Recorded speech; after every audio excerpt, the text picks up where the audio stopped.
how to fix emails unable to be deleted on Outlook 365. So if you're having issues deleting your emails inside of your Outlook account, let me show you a couple of solutions that you can try out. Now, the first and the major solution what many people face is just because their deleted items folder is currently full. So what you can check out first of all is click on the three lines on the top left, which is the hamburger menu. Head over to the deleted items, and if you have a lot of emails deleted and within this folder, this might be preventing you to delete emails currently.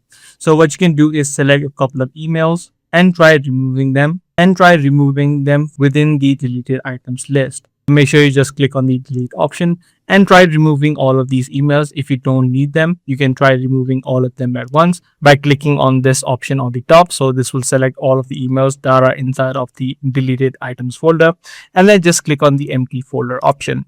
Now, once you complete this step, you can now head back, and then you now will be able to delete any emails that you're trying to remove from your inbox. However, if you're still having issues, sometimes this platform might have a server issue. So what you can try out in this case is open up the web version of Outlook. So just search for outlook.com and try logging into your account and try deleting your emails through the web version.